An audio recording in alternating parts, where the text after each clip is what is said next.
If you get a man drunk enough, he will tell you the truth about anything. So I need to tell you guys the truth that was admitted to me by this man who was drunk like 3 weeks ago, and we were just having a regular conversation. I haven't been able to stop thinking about it because he basically blatantly admitted that the reason why him and so many other men are jealous of women is because they feel like women can control their lust, and they feel like men are controlled by their lust.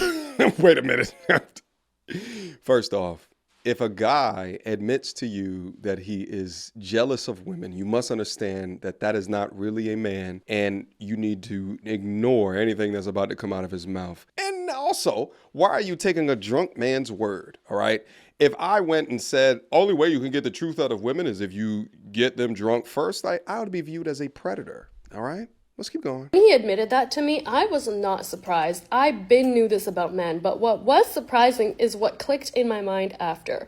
And basically what clicked in my mind after is that religion is a lustful man's tool to control women, because women are not controlled by their lustful urges or their sexual desires. And men know this. Deep down inside, they know this. Whether they want to admit it or not, doesn't matter. Men realize that women can control their lust and they can't control their own lust. So what they decided to do is, in order to have a sense of control and power, they decided that it was women's fault that they're so lustful, so it's women who must be controlled. And as someone who used to be in a religious community, in a religious family, and like heavily involved in religion, I can tell you from experience that the more religious a man is, the more lustful he is, typically. Because lustful men need the fear of God in their hearts. They need the fear of punishment. They need the fear of hell and fire in order to not be disgusting animals. Wow. They know that their lust is disgusting. They know that their sexual urges are weird. They know this. But instead of reflecting on what they can do to be better and how to express their sexual urges in a healthy, creative way, they've decided that women are the ones to blame, and that in order for them to avoid being controlled by their lust or by their sexual urges, they need to control women. You know, this actually makes a lot of sense when I think about my dad and my upbringing. Daddy issues. Okay, it's starting to make sense. Not only is it daddy issues, but it's also religious daddy issues, which just adds the icing on the cake. It's odd to me that this is the topic of conversation, women calling out men for being lustful while literally putting your titties in the damn center of the camera. That doesn't even look like a comfortable place to be holding your phone. But she wants to make sure that you know that she has big tits, so here it is. They want full control over what they represent about themselves out into the world, but they will shame you as a man for taking notice to it. You see how odd that is? But let's correct some of the things that she's coming to a conclusion with. She said that men don't know how to deal with lust, but women do. Meanwhile, you can pull up countless cases of female teacher inappropriate contact and or situation with young male student.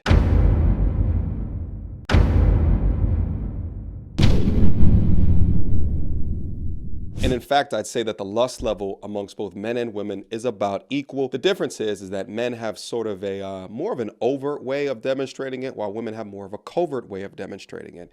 This is also why the cheating numbers from both male to female is relatively the same. But anyway, we need to talk about the undertones of this conversation. These are the men versus bear women. They picked the bear because really, they're picking the bear due to the trauma or hurt that they have suffered at some component of their life, or at least they feel as though they suffer something. Usually that suffer is on top of a college institution, gender studies class, or something that makes them feel more intelligent in regards to what it is that they went through. And they breed this contempt for men, and it goes to an even higher extreme because women like this create content where it creates a community of women that are now fearful of men based off of their misandry. But listen, men deal with lust daily. It's in our faces constantly. Strong men build up the discipline necessary to ignore y'all dumb shit and all the type of tricks that y'all temptress ass try to play. Whereas women do not receive signals of lust from the opposite sex as much as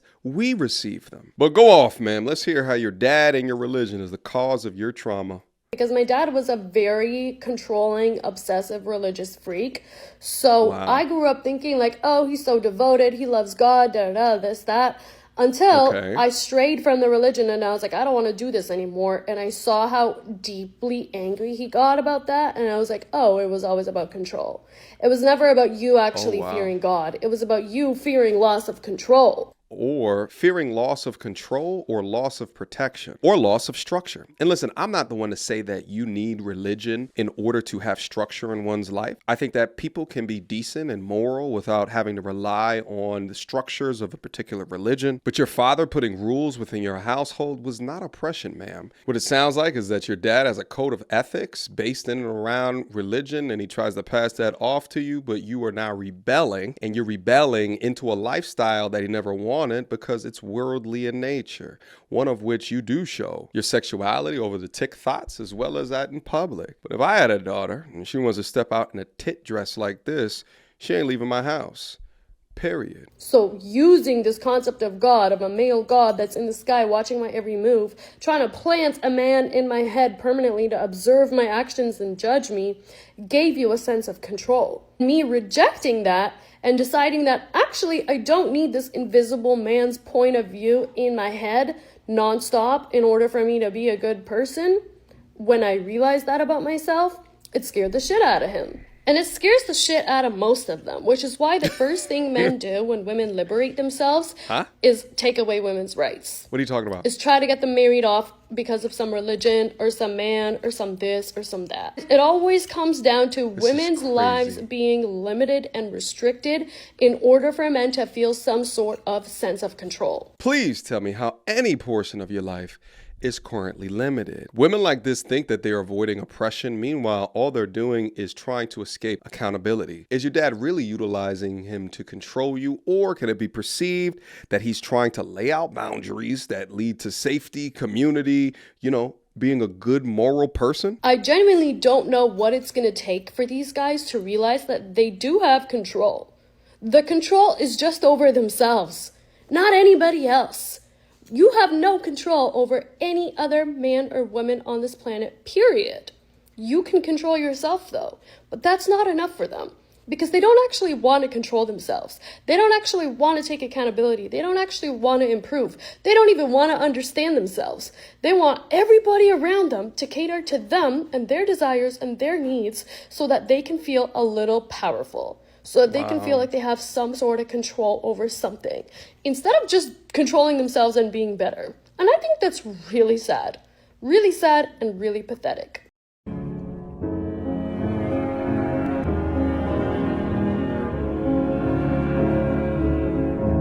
This is what it looks like when a young lady grows up and thinks that the structure that she received from her father or a parent was oppression or a component of the patriarchy. And then they overcompensate for their structure the father tried to give them by embarrassing the father publicly. My G's that are watching this channel, listen to me, please. You must do everything in your power to identify women like this and stay as far away from them as humanly possible. These are the same types of women where you can go out with a night with them, you have a couple of drinks, you go back to the crib, there's some hanky-panky, she'll wake up in the morning and then call the cops saying that you took advantage of her. They have a low to high key barometer hate for men through whatever bad relationship that they had with their father. And on top of that, this one is sprinkled with a little bit of religion. They have no empathy for men. They can perceive no other alternative besides it somehow being a man's fault. Meanwhile, utilizing the maybe rumblings of a drunk 20-year-old guy in their way that they surmise the world around them. You must also be very careful of them because you may reach to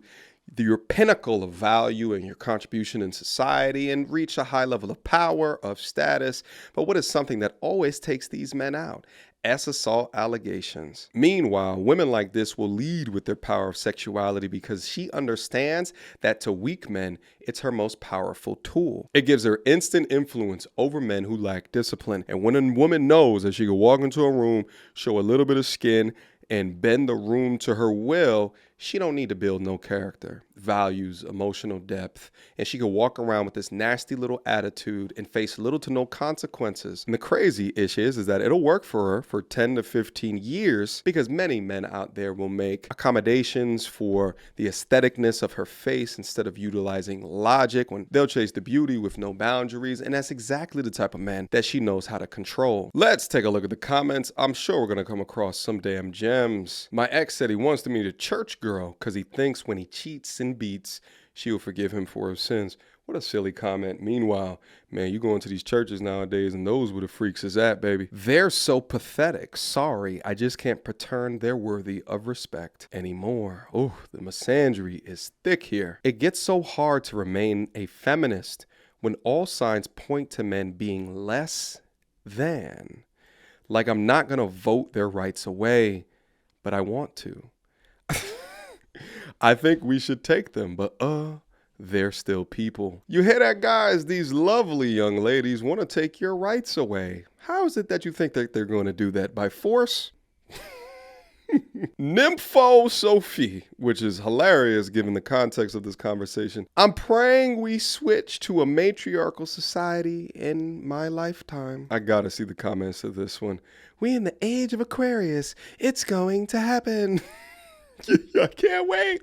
We need to hurry up, though, because I'm already 44. Someone please tell me that they trolling, although I don't think that they are. Why all women should stay single forever is because there is no such thing as a non-creepy man. You know, as I read all of these, you just gotta think about how pathetic of people that get up on the internet and just display their hate like this all day. It really just makes me feel bad for them. The only kind of person who wants to control others is a person who cannot or will not control themselves. You know, here's the thing. Controlling another adult can sometimes be a futile effort, but you want to incentivize people to act a certain way, right? But what happens in a lot of these situations is that through your incentivization, right? Like, for example, if I say, I like peace and I like to be respectful, and if you command respect, then that is being controlling. They will victimize themselves to tell their homegirls, oh, he's controlling. He's a narcissist. That's also a big one as well. They'll utilize these weaponized words in order to try to describe what it is that's happening. Meanwhile, you don't like to be held accountable. You like to be as liberated as possible.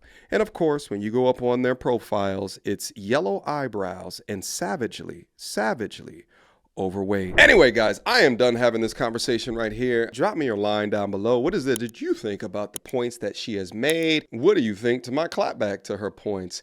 Write them down below. I want to see your guys' perspective as well. Let's continue to have a fantastic conversation where we can critically think about these different topics so we can bigger, better, faster, stronger each and every day. Last but not least, join my men's self-development community. Link down below. Click it, beam up, see what's in store, and I will see y'all soon. Until next time, YouTube. Peace. You is ratchet as they come. Rainbow weaves and batwing lashes, weighing more than a man. What time is your football practice? I bet you can hit that A gift like a mug. How you big back and said a man must buy you gifts. Where here goes a Fitbit tracker. Are you mad? Cause you got 3 kids by 4 different dads. You pick cookies, then you bash. Oh man, when you get sad.